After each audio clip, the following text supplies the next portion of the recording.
There's a thick pane of glass between you and your own life right now. You can see everything happening. You're showing up to work, responding to texts, making dinner, paying bills. But you're watching it all from behind this invisible barrier.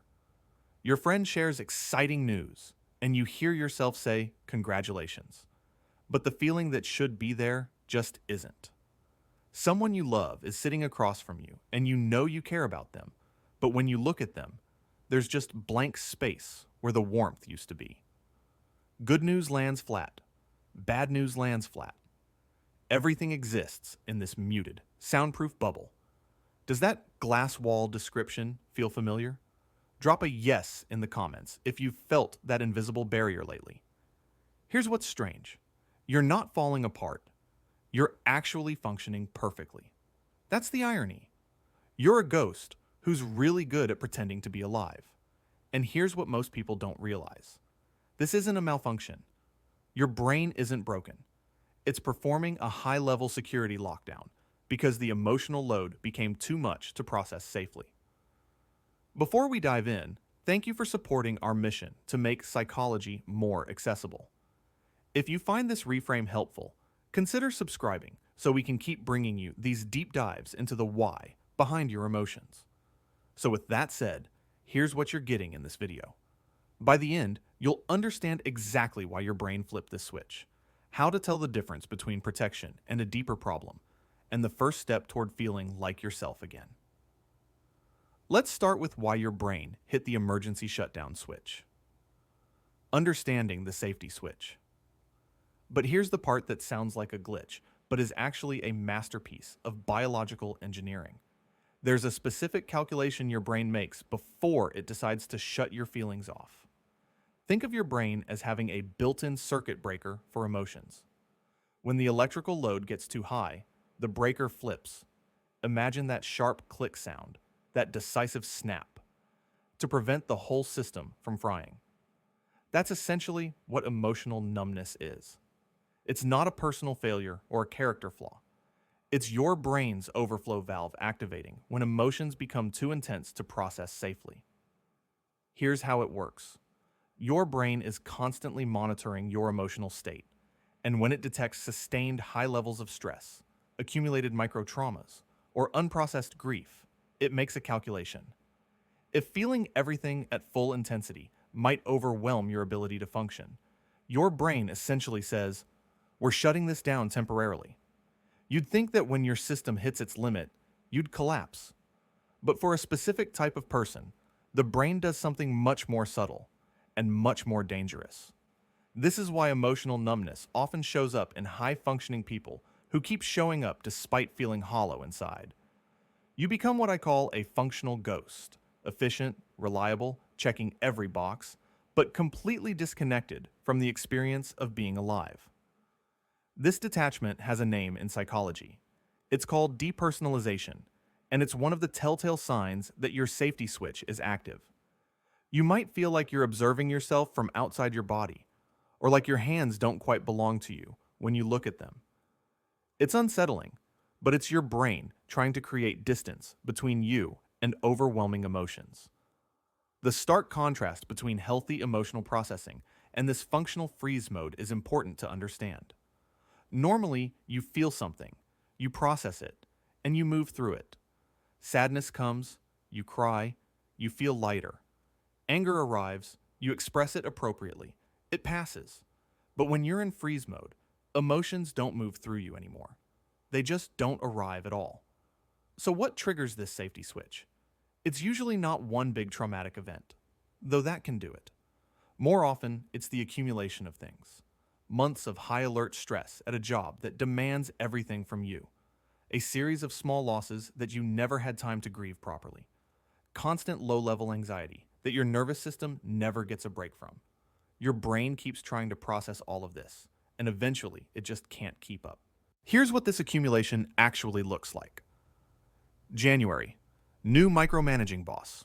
February, car breaks down, scrambling for repair money. March, friend in crisis, constant emotional support. April, family health scare. May, Covering for understaffed coworkers on 4 hours of sleep. June. Still showing up, still functioning. But here's the math. Your system has been running at maximum capacity for 180 days straight with no relief valve. That's when the safety switch flips. Not because any single thing was unbearable, but because the cumulative load finally exceeded what your nervous system could process safely. The tricky part is that this happens gradually. You don't wake up one day completely numb. It creeps in. First, you notice you're not as excited about things you used to love. Then you realize you haven't genuinely laughed in weeks. Then you're sitting across from someone you care about deeply, and you feel absolutely nothing when you look at them. You care about them in theory, in your mind, but the feeling isn't there. This is your brain's way of saying, we need a break from feeling right now, because feeling has become too costly. It's protection, not damage. The feelings aren't gone. They're just behind the safety switch, waiting for your system to feel stable enough to let them back through.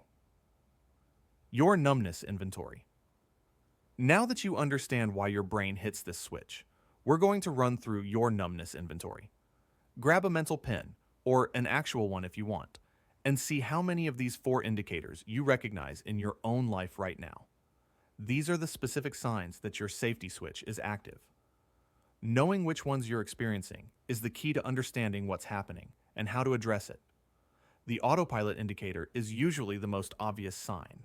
You're completing tasks without any conscious presence or satisfaction. You finish a project at work that would normally make you proud, and you feel nothing. You check it off your list and move to the next thing. You're functioning, but there's no sense of accomplishment. No moment of, I did that. On a scale of 1 to 10, where 1 is fully present and 10 is total autopilot, where are you sitting today? Then, there's emotional flatness in situations that should trigger some kind of response. A friend shares exciting news about a promotion, and you hear yourself saying, congratulations, but internally, there's just blank space where happiness for them should be. Someone tells you something genuinely sad, and you know intellectually that it's sad, but you don't feel the sadness. Good news feels like nothing. Bad news feels like nothing. Your body starts sending different signals too. Or rather, you stop receiving them clearly. Physical disconnection shows up as not recognizing hunger until you're shaky, not noticing exhaustion until you physically can't keep your eyes open, not registering pain signals that would normally get your attention. Relationship detachment might be the most painful pattern to recognize. You care about people in theory. You know you love your family. You know your friends matter to you. But when you're actually interacting with them, you feel nothing. You're present physically, responding appropriately, but emotionally, you're just not there. It's like watching yourself perform the role of someone who cares while feeling completely hollow inside. Does this situation sound familiar to you? Here's what I want you to do. Think back to a time you felt vividly alive. Maybe it was a specific song that gave you chills, a sunset that made you stop walking, or a laugh that made your ribs ache. Hold that memory for a second. Now, contrast that with the gray screen you're looking through today. You remember having that wider emotional range. You remember crying at movies, getting genuinely excited about small pleasures, feeling your heart swell when you looked at someone you loved. The stark contrast between your past emotional state and this current muted version of yourself can be alarming. Some people also notice memory gaps or fog around emotionally significant events. You were there, you participated, but when you try to recall how you felt, there's just nothing. It's like your brain recorded the facts but deleted the emotional soundtrack. Here's what's important to understand. These signs mean your safety switch is active. They don't mean something is permanently broken. The moment you realize this is a security lockdown and not a character flaw, the weight of what's wrong with me finally starts to lift. This isn't you failing at being human.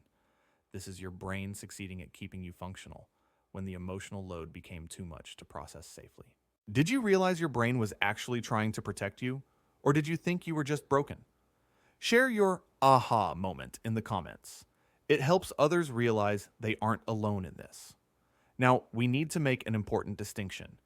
There's a difference between this protective numbness and clinical depression, though they can look similar and sometimes overlap. If you're experiencing these patterns along with thoughts of self-harm, complete inability to function, or feelings of hopelessness that don't lift, please reach out to a mental health professional. What we're describing here is one specific response pattern, but everyone's experience is unique. The path forward. So, what do you do when you recognize these patterns in yourself? Understanding why your brain flipped the safety switch is step one. But here's the question that probably just landed in your mind. How do you actually flip it back to on without overwhelming your system? That's where most people get stuck. They understand the why now, but the how requires a specific kind of nervous system thawing process. You can't force feelings to come back. You can't just decide to stop being numb. There's a precise sequence your nervous system needs to follow to signal to your brain that it's safe to feel again. That's exactly what we break down step by step in the next video. We're talking about the specific regulation techniques that tell your brain the emergency is over, the small physical practices that start rebuilding your emotional range, and how to know when you're ready to let the feelings back through. If you've been living behind that glass wall, that video is your roadmap out. Let us know your thoughts in the comments below. Have you experienced this emotional flatline? And if you want to understand not just the why, but the how to move forward, subscribe so you don't miss that next deep dive. As always, thanks for watching.